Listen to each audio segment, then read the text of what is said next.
हिंदू धर्म में रामनवमी का विशेष महत्व है। कहा जाता है कि इस दिन भगवान राम का जन्म हुआ था।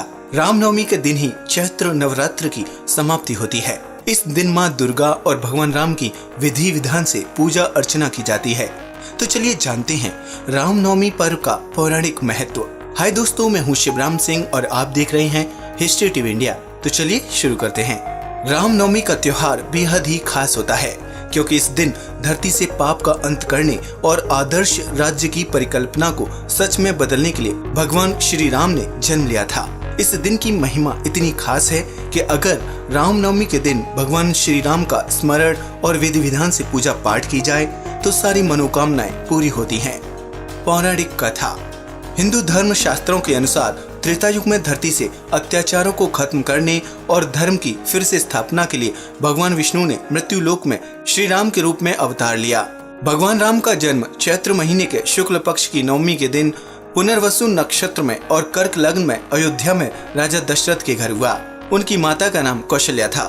भगवान राम के जन्मदिन के रूप में रामनवमी का पर्व बड़ी धूमधाम से मनाया जाता है। इस दिन देश भर में कार्यक्रम आयोजित किए जाते हैं। रामनवमी के साथ ही चैत्र नवरात्र का भी समापन होता है। रामनवमी चैत्र के हिंदू कैलेंडर माह के 9वें दिन मनाई जाती है। इस दिन रामनवमी का पर्व धरती पर परमात्मा शक्ति के होने का प्रतीक है। भगवान राम के जन्म लेने का असली मकसद रावण जैसे दुष्ट इंसान का विनाश करना था। इसलिए रामनवमी का उत्सव धर्म की शक्ति की महिमा, अच्छे और बुरे के बीच शाश्वत संघर्ष को दर्शाता है। सूर्य देव की पूजा। रामनवमी के दिन सूर्य देवता को भी नमन किया जाता है। सूर्य को शक्ति का प्रतीक माना जाता है। हिंदू मान्यताओं के अनुसार सूर्य को राम का पूर्वज भी मानते हैं। इसी के चलते रामनवमी की शुरुआत सूर्य देवता की प्रार्थना से की जाती है। कहते हैं कि ऐसा करने से सर्वोच्च शक्ति का आशीर्वाद मिलता है। अयोध्या में खास तौर से मनाई जाती है रामनवमी। जैसा कि हम सभी जानते हैं कि भगवान राम का जन्म अयोध्या में हुआ था। इसी वजह से यहाँ रामनवमी खास तौर से मनाई जाती है। इस पर्व पर बड़ी संख्या में श्रद्धालु धर्मनगरी अयोध्या पहुँचते हैं और पवित्र सरयू नदी में स्नान करते हैं। इस दिन सरयू नदी में स्नान करने का महत्व रामचरितमानस में बताया गया है। इस दौरान अयोध्या की हर गली में श्रद्धालुओं की भारी भीड़ उमड़ती है। इस दिन बधाई गीत गाए जाते हैं, पूजा पाठ होते हैं। घरों मंदिरों में रामचरितमानस का पाठ होता है। 8 दिन तक चलते हैं उपवास। नवरात्रि। रामनवमी से पहले 8 दिन का उपवास किया जाता है। इन्हें चैत्र नवरात्रि भी कहते हैं। नवरात्रि का अर्थ है 9 रातों का समूह। वैसे तो नवरात्रि साल में 2 बार आते हैं, शारदीय और चैत्र। हिंदू धर्म में इन्हें खास तौर से मनाया जाता है। चैत्र नवरात्रि को ज्यादा खास मानते हैं क्योंकि हिंदू कैलेंडर का ये पहला दिवस होता है। हिंदू लोग नए साल के पहले दिन से 9 दिन तक पूरी भक्ति और आस्था के साथ चैत्र नवरात्रि मनाते हैं। इस दौरान माँ दुर्गा के 9 अलग अलग रूप शैलपुत्री, ब्रह्मचारिणी, चंद्रघटा, कुष्मांडा, स्कंदमाता, कात्यायनी, कालरात्रि, महागौरी और 9वें दिन सिद्धिदात्री की पूजा की जाती है। इसी के साथ 9वें दिन राम जी की पूजा भी करते हैं।